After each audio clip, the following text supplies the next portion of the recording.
साळा cricketers संघटनेन Vaman Raut trophy नावान Akhil Bharatiya tennis ball cricket tournament आयोजित केला। हो टुर्नामेंट 1 ते 3 डिसेंबर मजगती जावपाची आसा। आरडी एक्सको खातीर साळांच्यान चंद्रू मांद्रेकार।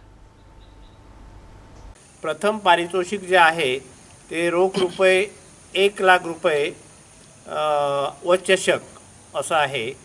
द्वितीय पारितोषिक 50,000 रुपयांचं आहे।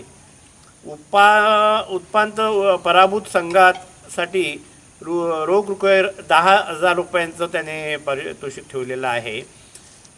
तर ह्या संपूर्ण 3 दिवसाच्या आयोजनात 20 संघांना प्रवेश देण्यात येणार।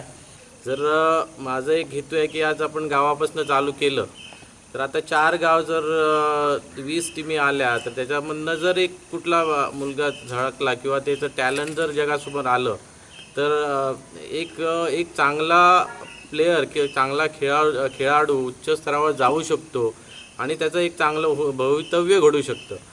ह्या मागचा हा हेतू आहे आणि अशी संधी जी आहे संधीचा त्यांनी लाभ घ्यावा ही मी सगळ्या म्हणजे जे खेळाडू आहेत त्यांना विनंती आहे।